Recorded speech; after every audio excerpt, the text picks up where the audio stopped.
सब कुछ इतिहासकारों की मैं आज कलाकारी दिखाता हूं कि उन योद्धाओं को जिन्होंने मात्र 42 संख्या में होते हुए 10 लाख से युद्ध किया, सब इतिहासों की किताबों में उन्हें छुपा दिया गया। साहब एक कविता पढ़ता हूं सन 1704, जिसमें एक तरफ मुगलिया 10 लाख मुगलिया सैनिक और श्री गुरु गोविंद सिंह के नेतृत्व में मात्र 42 सिंह बेटे। साहब 42 सिंह बेटों ने किस बहादुरी से 10 लाख से युद्ध किया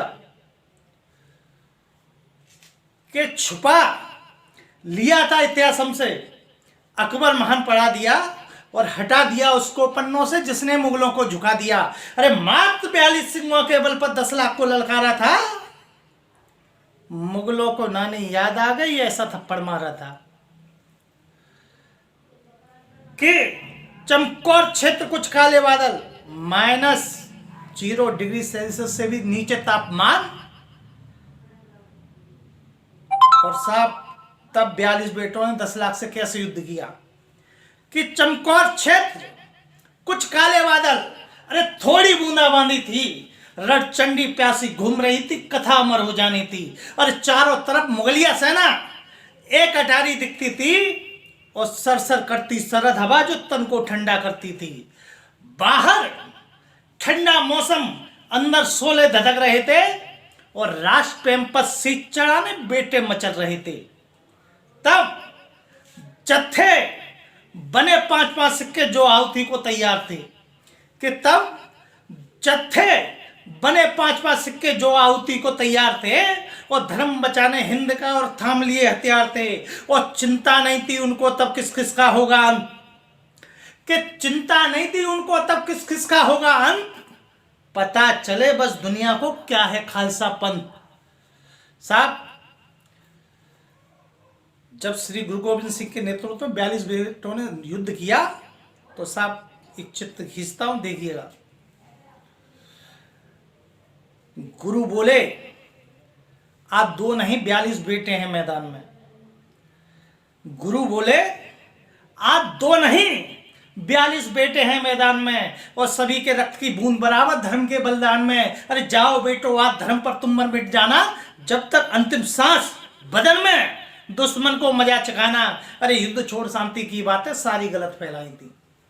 साहब जब श्री गुरु गोविंद सिंह आनंदपुर साहब में थे तो औरंगजेब ने एक संदेश भेजा कि अगर आप आनंदपुर साहब खाली करके चले आए तो हम युद्ध नहीं करेंगे। लेकिन साहब हुआ नहीं, बात से अपनी से मुकर गए। तब मैंने लिखा कि युद्ध छोड़ शांति की बातें सारी गलत फैलाई थी और तोड़ दी सारी कस्में उन्होंने जो कुरान की खाई थी। अरे हर मुगलिया धोखा देने कसम कुरान की खाता है। और युद्ध तुम्हारा उन कायरों से जिन्होंने थूक के चाटा है, कि युद्ध तुम्हारा उन कायरों से जिन्होंने थूक के चाटा है। हुआ शुरू युद्ध और गुरु ने अंतिम शस्त्र बांटे। अरे मिलते ही शस्त्र होड़ लग गई, कौन मुगलों का सर काटे। अरे ज्यों ज्यों बढ़ती मुगली सेना विनाश दिखाई पड़ता, कसम काल की हर सिक में महाकाल दिखाई पड़ता।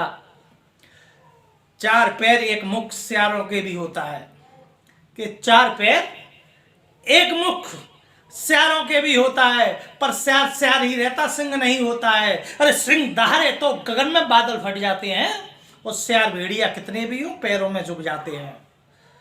तब गूंज रही सिर्फ एक आवाज गगन में, आओ मुगलों पाठ पढ़ाऊं, 1.25 लाख से एक लड़ाऊं, तब गोविंद सिंह नाम कहूं। सुन दहाड़ गुरु की रण में एक भगदड़ सी मच गई। 10 लाख जरूर थी मुगलिया सेना पर पीछे वो हट गई। अरे रक्त से भूमि लाल हो गई, खून बहा कौन कौन का। जुझार अजीत सिंह गुरु के बेटे खेल खेल रहे मौत का। देख बहादुरी सिंहों की तब सेना नायक घबराए। देख बहादुरी सिंहों की तब सेना नायक घबराए।